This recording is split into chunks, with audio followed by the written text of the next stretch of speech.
नमस्कार दोस्तों। आप जानते हैं एक दिन पहले ही अचानक भारत के सबसे सफलतम कप्तानों में शुमार माही यानी महेंद्र सिंह धोनी ने अंतर्राष्ट्रीय क्रिकेट जीवन से संन्यास का ऐलान किया है। और संन्यास का ऐलान भी कितने खूबसूरत तरीके से किया है, ये भी अपने आप में जो है एक मिसाल ही बनेगा कि इससे पहले किसी भी क्रिकेटर ने या किसी भी कप्तान ने इतने खूबसूरत अंदाज में अंतर्राष्ट्रीय क्रिकेट को अलविदा नहीं कहा है। बहुत शायरी के अंदाज में साहिर लुधियानवी के लिखे हुए एक गीत को जिसे धुन में पिरोया खयाम साहब ने और आवाज दी लीजेंडरी सिंगर मुकेश ने। मैं पल दो पल का शायर हूँ, पल दो पल मेरी कहानी है, पल दो पल मेरी हस्ती है, पल दो पल मेरी जवानी है, मैं पल दो पल का शायर हूँ। मुझसे पहले कितने शायर आए और आकर चले गए, कुछ आहें भरकर लौट गए, कुछ नगमे गाकर चले गए। वो भी एक पल का किस्सा थे, मैं भी एक पल का किस्सा हूँ। कल तुमसे जुदा हो जाऊंगा, वो आज तुम्हारा हिस्सा हूँ। मैं पल दो पल का शायर हूँ। धोनी के रिटायरमेंट पर बातचीत करने के लिए मेरे साथ मेरे अभिन्न मित्र भी हैं। और हम साथ साथ दैनिक जागरण में काम भी कर चुके हैं। बहुत ही सीनियर पत्रकार हैं, कई पुस्तकों के लेखक हैं। अभी हाल ही में उनकी एक पुस्तक आई थी, गांधीज दिल्ली, जो बहुत चर्चित रही है, काफी प्रशंसा मिली है उसे। विवेक शुक्ला मेरे साथ हैं। विवेक जी, आपका बहुत स्वागत है। बहुत बहुत धन्यवाद ओमकार भाई। और धो धोनी पर चर्चा करके मजा आएगा, क्योंकि हमारे समय जी, के सबसे बड़े खिलाड़ियों में से एक हैं वो। तो वो असाधारण खिलाड़ी हैं। धोनी के रिटायरमेंट पर और धोनी के रिटायरमेंट के अंदाजे बयां पर आपका क्या कहना नहीं, ये धोनी से मैं एक्चुअली मुझे हैरत नहीं हुआ। अगर आप ये देखेंगे कि इन्होंने टेस्ट मैच से भी अचानक से त्याग पत्र दे दिया था कि भाई मैं अब टेस्ट नहीं खेलूंगा।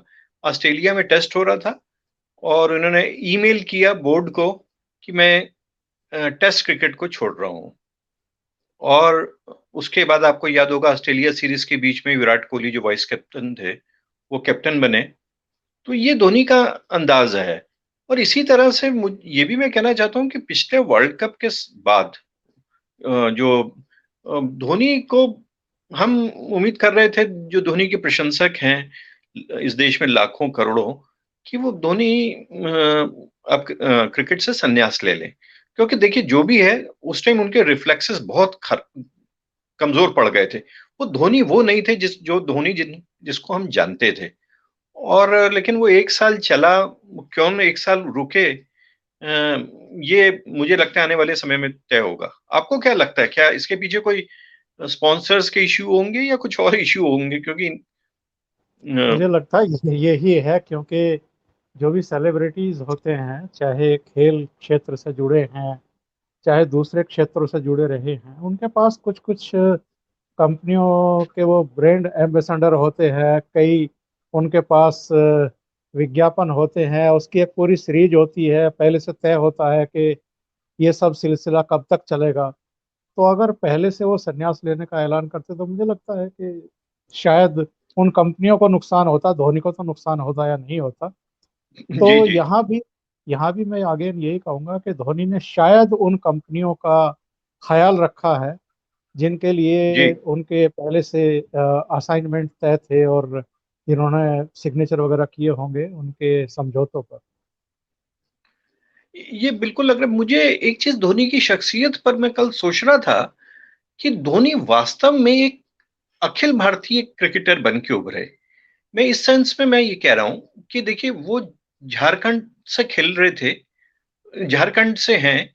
लेकिन जब उन्होंने खेलना शुरू किया था, वो उस टाइम झारखंड झारखंड नहीं बना था, वो बिहार था।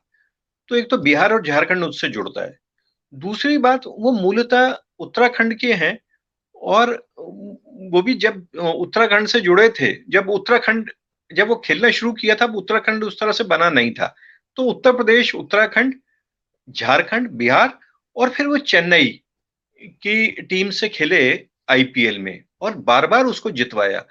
तो एक तरह से पूरे वो ऑल इंडिया क्रिकेटर बन गए थे। ये जैसे होता है ना कि जैसे फिल्मों में सनी देओल है, उसकी पिक्चरें साहब यहाँ पे हैं, पंजाब में बहुत चलेंगी, शाहरुख खान की इस बेल्ट में चलेंगी। तो इस मामले में वो अखिल भारतीय क्रिकेटर के रूप में मैं मानता हूँ, खिलाड़ी के रूप में, जिसको पूरे देश अपना मानने लगा था। एंड बंगाल टू, क्योंकि बंगाली भी वो धारा प्रवाह बोल रहा था आदमी। बंगाल में तो उन्होंने नौकरी भी की, साउथ ईस्टर्न रेलवे वगैरह में। तो इस इन सब चीजों से धोनी एक सामान्य क्रिकेटर तो नहीं माना जाएगा, वो जो असाधारण है ही, और पूरा देश का वो देश उसको अपने से जोड़ रहा था। और देश नहीं विवेक भाई, मैंने तो ये देखा है कि दुनिया भर में धोनी के चाहने वाले थे। आपको वो किस्सा तो याद होगा, जब पाकिस्तान को भारतीय टीम ने हराया था, प्राइज डिस्ट्रीब्यूशन मनी थी, परवेज मुशर्रफ मौजूद थे वहां पर ग्राउंड पर, और वो बिल्कुल कह रहे बिल्कुल। थे कि धोनी आप ये बाल मत कटवाइएगा, इसके तो सब दीवाने हैं। तो जी जी हमारी जी। सरहदों के बाहर भी उनके चाहने वाले थे। और अब भी जब ये बेशक। लगातार लगातार मीडिया में चर्चा चल रही थी कि धोनी को संन्यास लेना चाहिए या नहीं लेना चाहिए, तो दुनिया के कई क्रिकेटरों ने कहा कि धोनी में अभी बहुत कुछ बचा हुआ है। नहीं, देखिए मैं ओंकार भाई एक चीज मानता हूं कि जो खिलाड़ी है, कलाकार है, वो वो देश की सीमाओं से ऊपर का व्यक्ति होता है। उस जैसे मोहम्मद अली है, उसेन बोल्ट है, या दादा ध्यानचंद है, ये पूरी दुनिया के हैं। तो इसी तरह से धोनी जो थे वो भारत की सीमाओं से बाहर जाते थे, उनके पूरी दुनिया में प्रशंसक थे, और वो उन्होंने बार बार साबित किया। और आप देखिए, एक आदमी बिल्कुल उस शहर से था, देखिए उस छोटे से शहर से था जहां पे क्रिकेट की परंपरा नहीं थी। कपिल देव भी छोटे शहर से थे, लेकिन चंडीगढ़ वगैरह में उनसे पहले खिलाड़ी हो, चंडीगढ़ वगैरह में एक अलग परंपरा थी। चंडीगढ़ एक छोटा शहर होने के बाद भी एक बड़ा शहर था। तो ये उस शहर से आए और पूरे दुनिया में छा गए। और मतलब जब 2007 का वर्ल्ड कप था, 2020, आप ये देखिए कि उस टाइम सचिन, राहुल द्रविड़ और सौरभ गांगुली, इन सब ने वीवीएस कहा लक्ष्मण। हम नहीं खेलेंगे। जी, हम नहीं खेलेंगे। और एक ऐसा व्यक्ति को कप्तानी मिली जो अनएक्सपेक्टेड था, और वो एक ऐसा कप्तान बना कि वो उसने इतिहास ही रच दिया हमेशा हमेशा के लिए। वो ग्रेटेस्ट बन गया, वो ग्रेटेस्ट बन गया। और मुझे लगता है कि मैंने क्रिकेट को, मैं ओमकार भाई 1973 से देखना शुरू किया, फिरोज शाह कोटला में दिल्ली में। और और मुझे लगता है दिल्ली में कौन सा मैच मैंने नहीं देखा कि कभी ये जितना बेखौफ खिलाड़ी भारत के बहुत कम हुए हैं, जो डर के नहीं खेलने वाले। हालांकि इसकी शुरुआत मैं मानता हूं कि कपिल देव जैसे लोगों ने कर दी थी, कि नहीं, वो कहते थे कि नहीं, अगर मैं तुम्हारी तेज गेंदबाजी से घबराऊंगा नहीं। तो उस पर कपिल देव से जो परंपरा शुरू हुई, और उसको एक मजबूत आधार दिया धोनी जैसे लोगों ने। धोनी और बीच में सचिन, द्रविड़, या गांगुली जैसे, या सहवाग भी, इन हाँ लोगों ने सही। दिया। सहवाग महान खिलाड़ी थे, निश्चित रूप से बहुत महान खिलाड़ी थे, वो बहुत महान खिलाड़ी थे। हालांकि उस पर विषय कभी बाद में बात करेंगे। बहुत महान खिलाड़ी थे। तो ये धोनी का ये रहा कि एक छोटे से शहर का लड़का वो। और मुझे एक दिन उनके एक बार कोच बता रहे थे, वो संयोग से पत्रकार हैं, तो वो बता रहे थे कि ये कहने लगे कि उनका नाम भट्टाचार्य है। कहने लगे दादा, वो उस टाइम साउथ ईस्टर्न रेलवे से कुछ खेलने लगे थे। कहता दादा, मेरी अभी किस्मत इतनी खराब नहीं है कि मैं इंडिया से ना खेलूं। अब देखिए कितना कॉन्फिडेंस है, जो अभी एक रेलवे से खेल रहा है, और रेलवे की एक मामूली सी नौकरी कर रहा है, और वो ये कह रहा है कि मेरा अभी इतना भाग्य खराब नहीं है कि मैं इंडिया से ना खेलूं। ये ये कोई ये ईश्वर के गुण थे, ईश्वर की कृपा भी थी उस आदमी पे, कि उसको इतना कॉन्फिडेंस उसको दिया हुआ था, और वो उसने दिखाया। धोनी ने तीनों फॉर्मेट खेले, टी जी ट्वेंटी जी जी भी, जी। एक दिवसीय भी, और टेस्ट मैच में भी। हालांकि उनका टेम्परामेंट रक्षात्मक क्रिकेट का, या जिसको आप कहते हैं कि शास्त्रीय क्रिकेट, वो चीज उसमें नहीं थी, लेकिन फिर भी टेस्ट मैचों में भी सेंचुरी मारना, और जब टीम फंसी हुई हो उस समय क्रीज पर डट जाना, अंगद वाला पैर जमा देना। और बिल्कुल। बहुत बहुत सारे ऐसे मैच वो जिता करके लाए हैं जिनके बारे में कोई भी श्योर नहीं रह गया था कि ये अब यहाँ से भारत वापसी कर सकता है। तो ये जो गुण नहीं, था महेंद्र सिंह धोनी का, इसके बारे में क्या कहें? नहीं, मुझे लग रहा है कि वो जो था ना कि देखिए एक क्रिकेट थी जो हम लोगों ने देखी। ये मैं माफी चाहता हूँ कि ये जो गावस्कर की सुनील गावस्कर जो हम लोगों के हीरो रहे हैं, ये हैं सचिन हैं और भी तमाम, और उनसे पहले की ये पीढ़ी, इनकी अगर हम रिकॉर्ड देखते हैं तो उसके सामने धोनी का रिकॉर्ड बहुत कमजोर नजर आएगा आपको, बैटिंग रिकॉर्ड। लेकिन जितने मैच ये जितवा रहा है या सहवाग जितवा रहा है, उतने उतने उनके सामने वो कुछ नहीं है। अब आप मतलब ऐसे तमाम, ये मैच जितवाऊ पारी खेलते थे। इसको हम अंग्रेजी में कहते हैं मैच विनिंग इनिंग्स, कि भैया हमें आउट करने के लिए आपको लोहे के चने चबाने पड़ेंगे, मैं आ हम्म। गया हूं अब खेलने। और इसी मिजाज का एक खिलाड़ी मैंने देखा पाकिस्तान में थे, जावेद मियांदाद, और ऑस्ट्रेलिया में स्टीव वॉ। वो जब विकेट पे आते हम्म। थे तो फिर वो खेलते थे कि भैया मुझे अब आउट करना, आउट करने के लिए अब तुम जितनी कोशिश करो तब आउट होऊंगा, मैं ऐसा ही नहीं आउट होऊंगा। और ये जुझारूपनी आपको आगे लेके जाता है। धोनी के साथ जुझारूपनी था। धोनी की सारी क्रिकेट जुझारूपन की क्रिकेट है। और देखिए कि उन्होंने एज ए विकेट कीपर कितना इंप्रूव किया, और फिर जो स्ट्रेटेजी बनानी, और मतलब रणनीति बनाने में तो वो असाधारण थे। फील्ड प्लेसमेंट का, उनको उनको हर खिलाड़ी का, बॉल गेंदबाज का पता था कि मुझे फील्ड कहाँ सेट करनी है। बल्कि लोग कहते हैं 71 का जब इंडियन टीम गई वेस्ट इंडीज में, बड़ा ऐतिहासिक सीरीज थी, तो गिरी सोबर्स बड़ा गड़बड़ करता था कि उसको तो कई मामलों में उसने फील्ड प्लेसमेंट वगैरह में, तो ये गिरी सोबर्स जैसे खिलाड़ी के बारे में बोलना एक ईश निंदा के बराबर है। तो इन मामलों में धोनी का जो मामला था कि उसको फील्ड प्लेसमेंट, समझदारी, और खिलाड़ियों का उसको सम्मान भी मिला। खिलाड़ियों ने उसका साथ भी दिया क्योंकि उसकी शख्सियत इतनी बड़ी थी। वो बड़े से बड़े खिलाड़ी से बड़ा था। ओमकार भाई ये देख लीजिए, उसके सामने जब वो कप्तान था तो कोई, उसके सामने सब नीचे थे, और उसने कोई क्षेत्रवाद नहीं किया कि उसने किसी बिहार के खिलाड़ी के साथ को आगे बढ़ाया हो, या उस तरह से। जबकि बाकी खिलाड़ियों के ऊपर इस तरह के आरोप लगे हैं। और हमने फील्ड पर सभी का टेम्परामेंट लूज होते हुए देखा है। शायद ही जी धोनी का कभी कोई ऐसा लम्हा याद हो जब उसने अपना टेम्परामेंट लूज किया। मुझे तो याद नहीं आता बिल्कुल भी। और अगर आपको याद हो, गावस्कर एक बार चेतन चौहान को वापस ही लेके जा रहे थे, भगवान करे चेतन चौहान स्वस्थ हो जाएं। वो एक बार उनको अंपायर ने गलत आउट किए दिया, तो ऑस्ट्रेलिया में टेस्ट मैच हो रहा था, लिली ने उनको आउट किया, उन्होंने कहा कि नहीं नहीं वापस ही चलो। तो मतलब गावस्कर जैसा खिलाड़ी इस तरह से करे इस, और देखिए मैच की मर्यादा है, अंपायर है, आपको उसका फैसला मानना होगा, है ना। ये जैसे अब अपने देश में मैं थोड़ा विषयांतर हो रहा हूँ कि सुप्रीम कोर्ट का फैसला आपके मन का है तो ठीक है, नहीं आए तो आप उसको, उसकी मीन में एक निकालो। तो इन मामलों में सच वो जो था मैदान में बिल्कुल शांत, बिल्कुल एक किसी संत की तरह, कभी नहीं उसका, उसका बैट बोलता था ओमकार भाई, उसके दस्ताने बोलते थे, वो काम करते थे।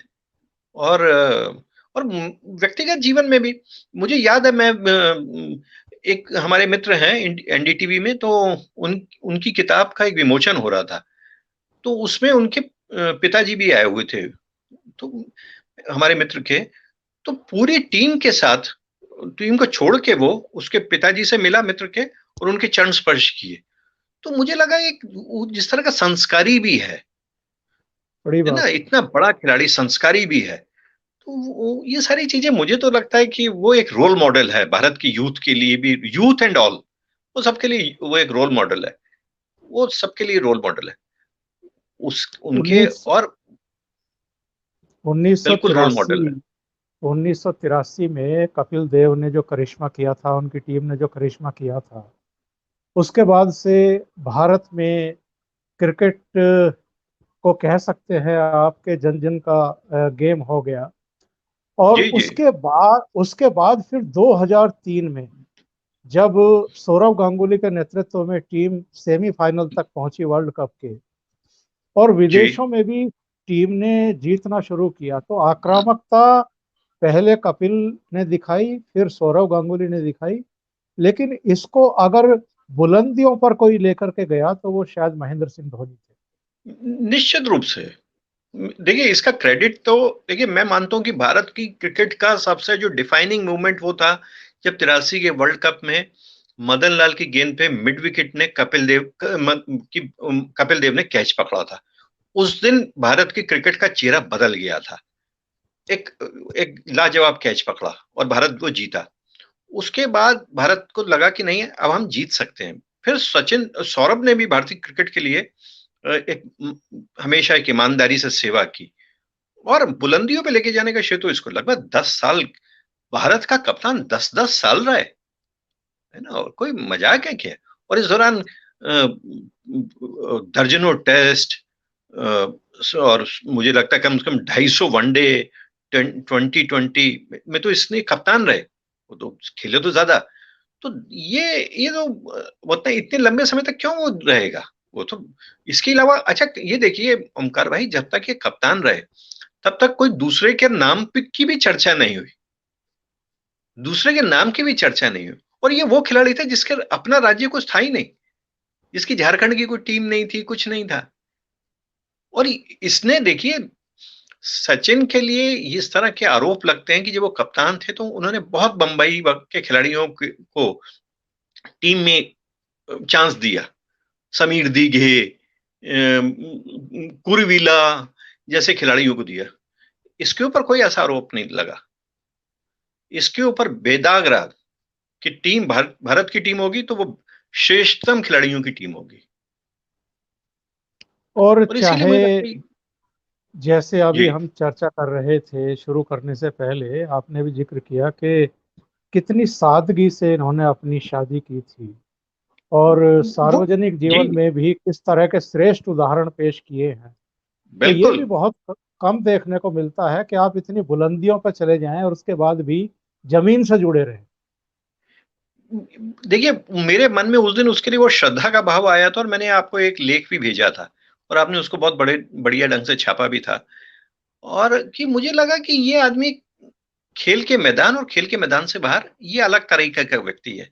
क्योंकि उसके उसके बाद हमने देखा कि हरभजन सिंह की, फिर अब कोहली की और उनसे पहले सचिन की और कई लोगों की शादियां हुई जिसमें 1000 लोगों का भोजन हो रहा है, ये सारी चीजें हो रही हैं। या अन्य खिलाड़ियों के साथ भी इसने 20-30 लोगों के साथ गया और उसमें एक बड़ा खिलाड़ी स्टार के नाम पे आपको याद होगा जॉन अब्राहम था। शादी हुई और वो अपने प्रेम से घर आ गए, है ना। तो ये मुझे लगा कि ये कोई छोटी बात नहीं है। ये कोई छोटी बात नहीं है कि उसने कभी प्रधानमंत्री या राष्ट्रपति को वो कार्ड देने नहीं गया था, है ना। वो कोई मॉरिस शर्टन में, मतलब पैसे की बर्बादी करने का क्या मतलब। अगर आपके पास धन है तो उसका मतलब धन का इस तरह से दुरुपयोग करो। तो ये मतलब मुझे लगता है कि ये धोनी की एक शख्सियत। धोनी का एक बार मच और धोनी अपने हित के लिए एक बार बोला भी। आपको याद होगा दिल्ली में एक बड़े बिल्डर थे आम्रपाली, उन्होंने उनको बहुत जी। लंबे समय तक ब्रांड एम्बेसडर बनाया और फिर घर दिया नहीं। तब वो कोर्ट में गए थे। पता नहीं कोर्ट की क्या स्थिति है, फैसला आएगा। और मुझे लगता है वो उनका हक था, वो प्रोफेशनल है। तो बाकी धोनी कभी इन विवादों में Dhoni, controversies and Dhoni they are poles apart. Dhoni का काम है अपना अपने धर्म का निर्वाह करना, अपना काम करना, और उसमें वो श्रेष्ठतम है। सब और मुझे जानते लगता है हैं यही विवेक होना भाई, चाहिए। सब जानते हैं विवेक भाई, हर पारी का अंत होता है, धोनी की पारी का भी जी अंत जी हुआ है। पर जी जी। भारतीय क्रिकेट धोनी को कितना मिस करेगा। देखिए मुझे लगता है कि देखिए मुझे लगता है इस लिहाज से कि वो धोनी एक महान खिलाड़ी थे, लेकिन भारत की क्रिकेट टीम जो है आगे बढ़ती रहेगी, नई खिलाड़ी आते रहेंगे। और मुझे लगता है इस देश को और बेहतर नए और धोनी मिलेंगे, क्योंकि अंत नहीं है। और ये है कि उनका जो योगदान है वो अविस्मरणीय रहा है और शानदार रहा है। इसमें कोई शक नहीं है और वो आने वाली पीढ़ियों के लिए हमेशा एक प्रेरित करता रहेगा आने वाले खिलाड़ियों को। तो विवेक शुक्ला जी, आपका बहुत बहुत धन्यवाद, आपने समय निकाला और धोनी पर इस चर्चा में हिस्सा लिया। बहुत बहुत धन्यवाद माय आपका। Pleasure. Thank you. Thank you. Thank you so नमस्कार। मच।